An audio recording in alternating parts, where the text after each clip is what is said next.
Ce journal vous est offert par Afriland First Bank.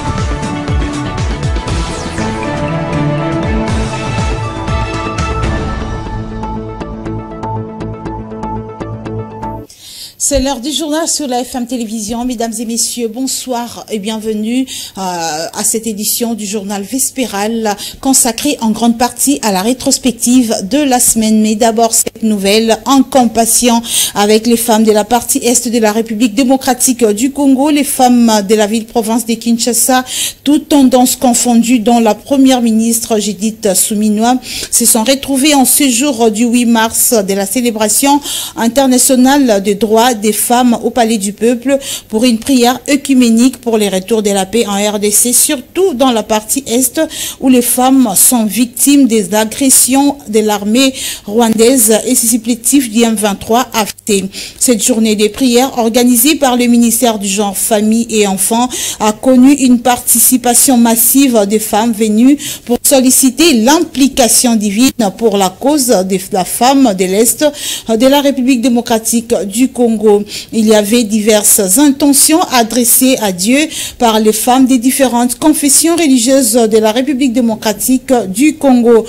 Il s'agissait également d'une forte intercession des compassions, mais aussi des soutiens aux forces armées de la République démocratique du Congo et patriotes Wazalendo qui militent pour le retour de la paix en République démocratique du Congo, surtout dans sa partie Est. Toujours dans le cadre de la célébration de la Journée internationale des droits des femmes, les représentants spéciaux adjoints du secrétaire général de l'ONU en République démocratique du Congo alertent que cette célébration se déroule dans un contexte marqué par la résurgence des combats dans l'Est de la République démocratique du Congo qui impactent particulièrement les femmes et les filles. Plus de précisions dans cet élément réalisé par Gustave Pingagnaï.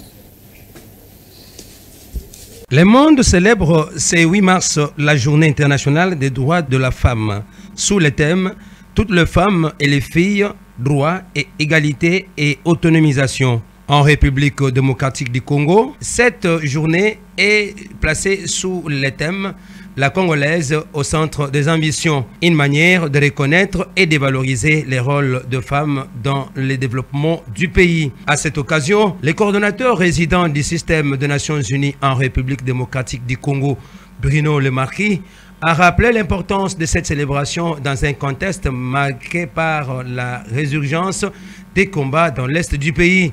Une situation qui impacte particulièrement les femmes et les filles. Depuis janvier 2025, en effet, la crise à l'est de la RDC s'est sérieusement aggravée, exacerbant la situation humanitaire et impactant particulièrement les femmes et les filles. Les violences basées sur le genre, notamment les violences sexuelles, les abus et les déplacements forcés, se sont intensifiés, plongeant des milliers de femmes dans une précarité extrême. Loin d'être de simples actes isolés, ces violences sont devenues systématiques, perpétuées dans un climat d'impunité alarmant. Loin d'être de simples actes isolés, ces violences sont devenues systémiques, perpétrées dans un climat d'impunité alarmant, a-t-il ajouté. Malgré ces épreuves, Bruno Le Marquis a tenu à souligner la résilience et le courage dont font preuve les femmes. Dans les camps de déplacés, les villages et les grandes villes comme Kinshasa et Goma, elles continuent de soutenir leurs familles, de porter des initiatives économiques et de contribuer activement à la société. Il est impératif que les droits des femmes et des filles soient placés au cœur des politiques de paix et de reconstruction. L'autonomisation des femmes et des filles est une priorité. Investir dans leur éducation, leur santé, leur participation économique est essentiel pour bâtir un avenir plus juste et plus prospère.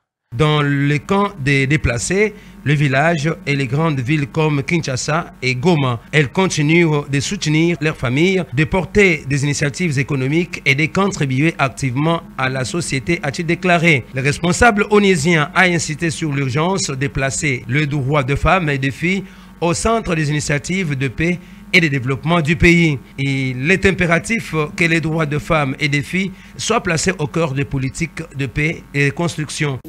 Et sachez que les sanctions contre le Rwanda ne font que s'ajouter les unes sur les autres.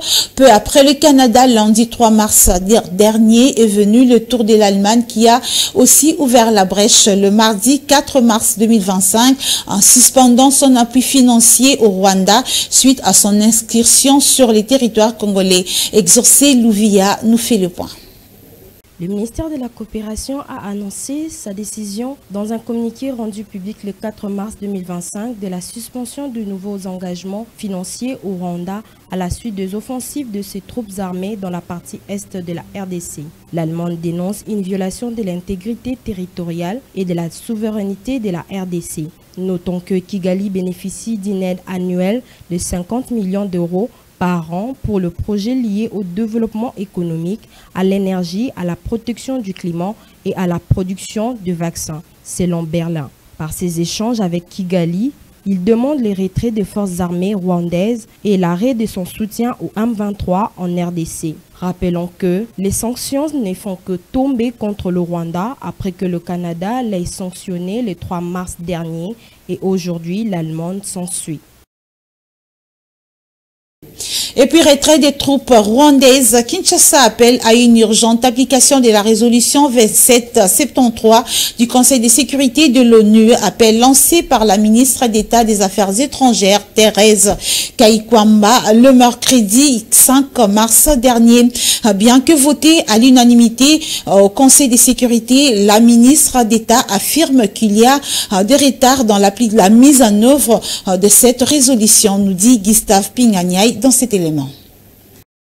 La ministre d'État des Affaires étrangères, Coopération internationale et francophonie, Thérèse Kayikwamba a appelé à la mise en œuvre effective de la résolution 2773 du Conseil de sécurité des Nations Unies. Cet appel a été lancé mercredi 5 mars 2025 à Kinshasa, au cours du briefing diplomatique avec le membre du corps diplomatique accrédité en République démocratique du Congo. Bien qu'adoptée à l'unanimité au Conseil de sécurité, la ministre d'État a affirmé qu'il subsiste de retard dans sa mise en œuvre.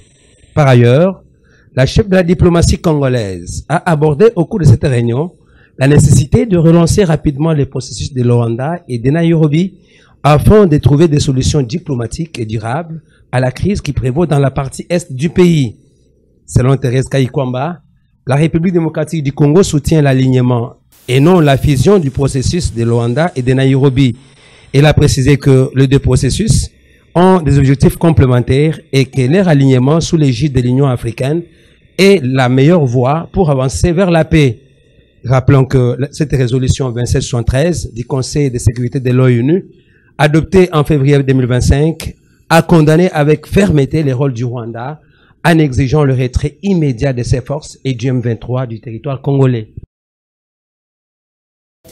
Et de son côté, la SADC réaffirme son engagement de soutien aux interventions du retour de la paix en République démocratique du Congo. Les chefs d'État et de gouvernement de la Troïka et de l'organe sur la politique, la défense et la sécurité de la SADC se sont penchés sur la crise sécuritaire en République démocratique du Congo, secouée par la guerre menée par le M23 et ses alliés rwandais. Plus de précisions dans ce reportage réalisé par Gustave Pinganyai. En marge d'un sommet extraordinaire convoqué par Samia Suluhu, président de la Tanzanie, et de l'organe sur la coopération en matière de politique, défense et sécuritaire, auquel ont également pris part Félix Antoine Tshisekedi Tshilombo, Lazarus Chakwera du Malawi, Hakainde Hichilema de la Zambie, ainsi que le Sud-Africain Cyril Ramaphosa, l'organisateur régional a été mis en commun au courant de l'évolution actuelle de la situation, puis a délibéré sur les rapports du sous-comité de la défense sur la révision du mandat des troupes de la SAMI-DRC en République démocratique du Congo. Alors que les villes de Goma, au nord Kivu, et de Bukavu, au sud Kivu, sont toujours sous l'emprise de la rébellion et que près des 10 territoires sont touchés par les conflits. La SADC a réitéré son engagement à accompagner le gouvernement congolais en faveur d'un retour de la paix dans l'Est. Depuis décembre 2023, la SADC a déployé des troupes essentiellement composées de Sud-Africains, des Malawites et des Tanzaniens afin d'appuyer les FARDC à combattre les groupes armés, dont le M23 particulièrement. À l'état où se trouve la situation de l'Est, la SADC et l'EAC ont résolu fusionner les processus de paix de Luanda et de Nairobi, et une nouvelle facilitation a été mise en place pour tenter d'obtenir les désescalades. L'actualité cette semaine est également marquée par le lancement lundi 3 mars dernier de la campagne nationale de sensibilisation de jeunes à la lutte contre la corruption et d'appel au patriotisme. L'amphithéâtre du Centre culturel et artistique des pays d'Afrique a servi des cadres à cet événement d'éveil des consciences de jeunes, nous disent Esther Mboula et Marcel Ekouba dans cet élément. Sous le patronage de son Excellence, Monsieur le Président de la République, Félix-Antoine Tshisekedi Tshilombo, la campagne nationale de sensibilisation des jeunes à la lutte contre la corruption et d'appel au patriotisme a été lancée ce lundi 3 mars 2025. L'amphithéâtre du Centre culturel et artistique du pays d'Afrique centrale a servi de cadre à cet événement. Pour l'inspecteur général de finances, tous les jeunes doivent faire échec à toute forme de corruption. Cependant, la patronne de la jeunesse a à son tour souligné que la corruption est un fléau qui affaiblisse nos institutions et en matière de corruption, les jeunes en sont les premières victimes. Ajoutant que la notion du patriotisme et de lutte contre la corruption est une affaire d'amour. Il fait de signaler que ce panel a réuni plus de 2000 jeunes, tous venus de 24 communes qui composent la ville-province de Kinshasa. Et de son côté, le bourgmestre de la commune d'Ingaba, Aimé Francis Lolinga, a procédé à la présentation du plan local de sécurité à la population avec l'accompagnement technique et de l'inspection générale de la territoriale. C'était dans la salle Arche de Noé Ngaba, en présence de plusieurs autorités politiques, militaires et sociales de la municipalité de Ngaba. Plus de précisions dans cet élément réalisé par Enoch Mafouka. Comment parvenir à maîtriser la sécurité dans la commune d'Ingaba? La question a été étudiée et évaluée pendant 6 mois de dur labeur, assortie d'un document qui nécessite sa mise en place pour prévenir la sécurité dans cette municipalité. Gouvernementale, les autorités de la ville-province de Kinshasa, les autorités communales et toutes les parties prenantes de la population d'Ingaba. Nous nous sommes réunis dans ce beau cadre de la salle Arche du Congo pour que les autorités de la commune d'Ingaba nous représentent le plan local de sécurité de la commune d'Ingaba. La commune d'Ingaba qui jadis était qualifiée d'une zone rouge, aujourd'hui toute la communauté d'Ingaba s'est réveillée. C'est une journée d'éveil, c'est un moment de veille de la population de Ngaba qui a enduré si longtemps dans la souffrance. Les causes de l'insécurité dans la commune d'Ingaba sont multiples, à l'occurrence le banditisme urbain, l'insalubrité, le manque d'électricité et autres. Cette œuvre de veille des consciences de la population présentée à ces jours nécessite l'implication de tous pour sa réussite. 6 jours d'activité en octobre pour préparer ce plan avec des corrections. On a identifié les problèmes sécuritaires de Ngaba, les menaces et les risques, et on a trouvé des voies de solution. Et c'est tout ça qu'on a pondu dans ce document qui représente, que les chrétiens m'excusent, une petite Bible pour la sécurité dans la commune de Ngaba. Le plan d'action pour la sécurité dans la commune d'Ingaba est déjà rédigé et présenté certes, mais sa mise en application s'avère indispensable pour l'effectivité de la sécurité dans cette municipalité. Et en religion, la confession religieuse des églises autochtones traditionnelles Bangunzan PV à Longo s'est insurgée contre le propos discriminatoire tenu par l'archevêque Kankienza à l'aube de la mobilisation du culte écuménique pour la nation organisée le 1er mars dernier à l'esplanade du Palais du Peuple. Selon la Krietebem, la position de l'archevêque Kankienza vise à compromettre l'unité nationale et la cohésion prônée par tous en République démocratique du Congo. Suivez. Avec les dieux des Noirs qui seront avec nous là-bas, mais nous pensons que nous allons prier comme Élie au mont Carmel pour que le feu tombe. Ces propos tenus par l'archevêque Kankienza pouvaient être remplacés par un silence pour prévenir la cohésion nationale en dépit de sa conviction personnelle. Mais, hélas, les représentants légaux de l'Église foi abondante a craché sur la religion africaine. Les églises traditionnelles de la République démocratique du Congo ont suivi avec consternation et la colère la déclaration méprisante et pleine de dédain du pasteur Kankienza, membre de la confession religieuse des églises de réveil du Congo. Les églises traditionnelles de la République démocratique du Congo protestent avec énergie contre ces comportements orgueilleux et hautains de ce pasteur et des autres pasteurs des églises de réveil qui n'hésitent pas à narguer d'autres églises avec des propos désobligeants et provocateurs, comme s'ils n'avaient le monopole de la foi et de l'amour patriotique, simplement parce qu'ils sont des églises de réveil et autres.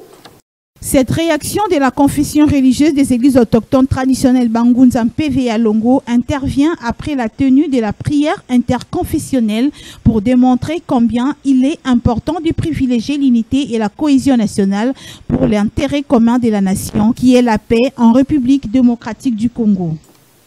Pourtant, Kankienza n'a jamais amené un seul de ses adeptes contre croyants où se rassemblent les autres croyants pour la prière de la nation unissante. Les églises traditionnelles mettent en garde contre ces comportements qui divisent inutilement les Congolais et les invitent à des comportements qui favorisent l'unité et la cohésion nationale. Les églises traditionnelles n'ont aucune leçon à recevoir de la part de gens dont les églises s'éclatent chaque jour en plusieurs églises, non pas à cause de la foi et de la doctrine, à cause de la poursuite des choses de ce monde, mais aussi de comportements dénués de toute sagesse de la part de certaines personnes. Dans ces pays, dans un pays démocratique, la liberté de la religion ou de religion est un des principes de base et d'une société égalitaire. Le respect mutuel est l'une des garanties de la paix. Mais ces principes ne sont connus que de grandes personnalités d'excellence et non des personnes sans retenue dont le faux discours ne vise ni la recherche du ciel, ni l'intérêt national, mais bien l'intérêt matériel, personnel, immédiat.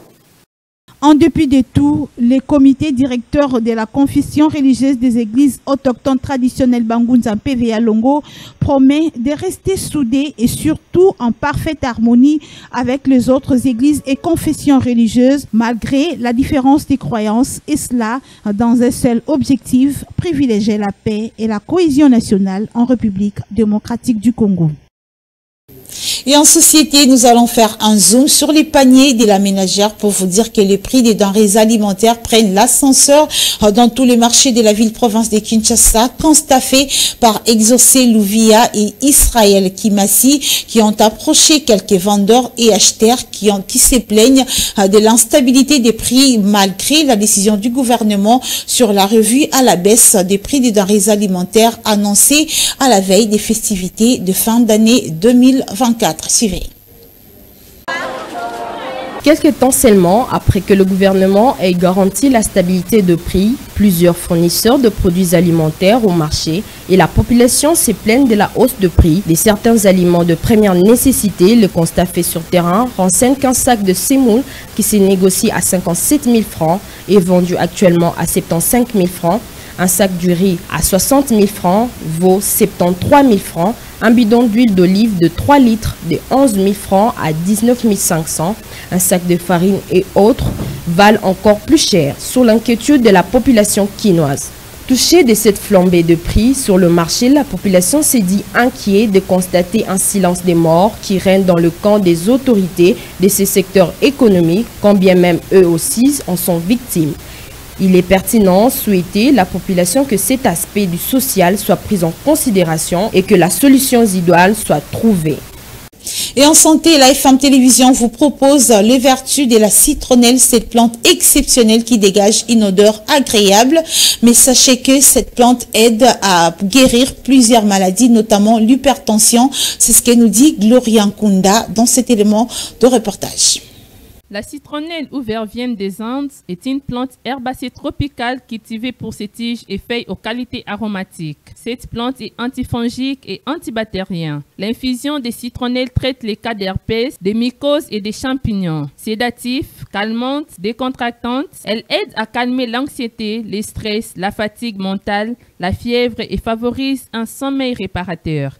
Lutte contre les insomnies, le rhume, affectations grippales, la toux et les maux de gorge. La citronnelle est réputée pour ses propriétés médicinales, digestives, antibactériennes et lutte contre l'hypertension et la nervosité. Les parfums frais et vivifiants de la citronnelle aident à créer une atmosphère apaisante et équilibrée, idéale pour la méditation et le yoga. Il favorise également la concentration et repousse les énergies négatives, permettant de se concentrer sur l'essentiel.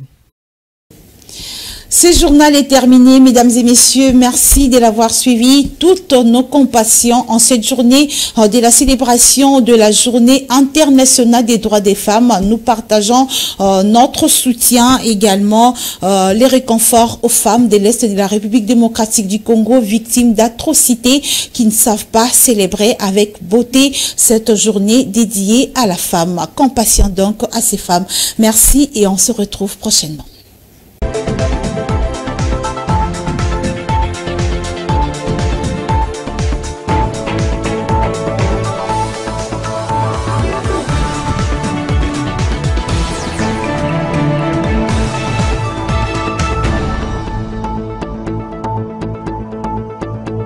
Ce journal vous a été offert par Afriland First Bank.